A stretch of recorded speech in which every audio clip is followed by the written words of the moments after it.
आपको कांग्रेस पार्टी ने सम्मान दिया, अल्पसंख्यक प्रकोष्ठ का आपको जिला अध्यक्ष बनाया, उसके बाद आपने इस्तीफा दिया और निर्दलीय ही मैदान में उतरे।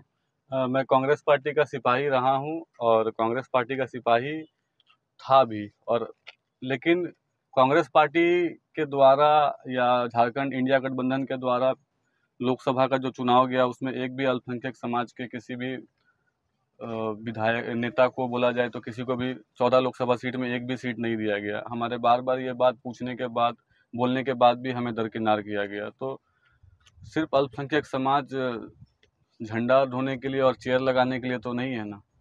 अल्पसंख्यक समाज को भी तो अपना हक चाहिए, अपना अधिकार चाहिए। जैसे आदरणीय राहुल गांधी जी हमारे पूर्व राष्ट्रीय अध्यक्ष कहते हैं कि जिसकी जितनी भागीदारी उसकी उतनी हिस्सेदारी।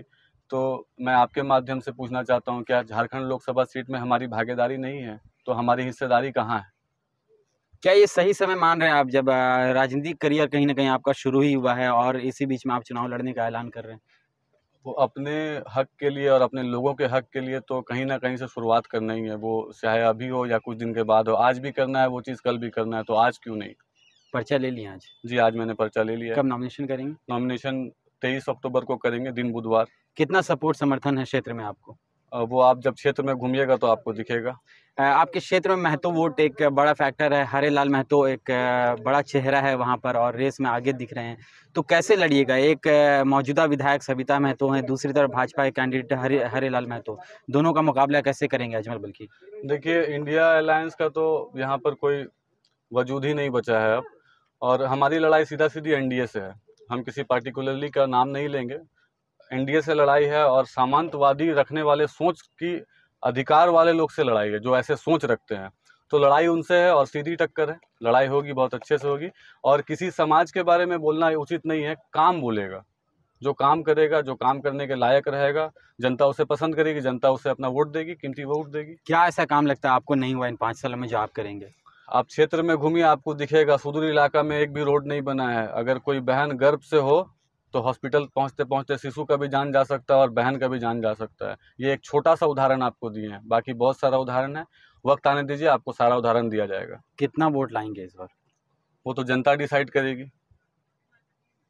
जीत मान रहे हैं अपनी? पर्चा भरने के लिए आए हैं तो कहीं ना कहीं संतुष्ट हैं, कहीं ना कहीं कॉन्फिडेंस है और कहीं ना कहीं पूरी जनता पे भरोसा है, तभी आए हैं। और पिछले 3 महीना से निरंतर प्रयास जारी है, वो तो आप भी कवरेज कर ही रहे हैं। निर्दलीय मैदान में है, कोई और पार्टी, दूसरा ऑप्शन नहीं था क्या आपके पास? निर्दलीय ही अपने लोगों से ये बात हुई तो अपने लोगों ने ये कहा कि भाई निर्दलीय ही लड़ी, तो हम निर्दलीय ही लड़ना ठीक लगा, क्योंकि कांग्रेस पार्टी का एक अच्छा सिपाही, मजबूत सिपाही के रूप में काम किए। पिछले 8 वर्षों से रेगुलर किसी भी कार्यक्रम, किसी भी पार्टी के द्वारा निर्देश को भरपूर तरीके से हम निभाएं, तो जनता तो साथ है ही। आप निर्दलीय है, मैदान में हैं, गठबंधन कहीं ना कहीं नाराज होगा आपसे, कोई समर्थन करना चाहे या फिर किसी के समर्थन आप चाहते हैं? कोई अगर समर्थन करना चाहे तो हमारी दरवाज़ा हमेशा खुली है उन लोगों के लिए।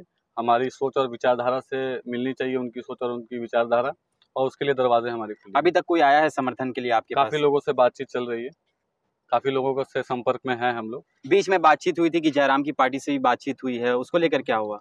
नहीं, हमारी ऐसी कोई बातचीत नहीं हुई है। और 23 को नॉमिनेशन करेंगे? जी, 23 को नॉमिनेशन करेंगे। तो ये हमारे साथ अजमल बल्की, जिनसे हम बातचीत कर रहे थे, और कई सारे चुनावी मुद्दे हैं जिनको लेकर ये मैदान में उतरे हुए हैं। अब देखना होगा कि जब नतीजे आते हैं, जब 23 नवंबर को नतीजे जारी होंगे तो इनका नाम कहाँ पर रहता है।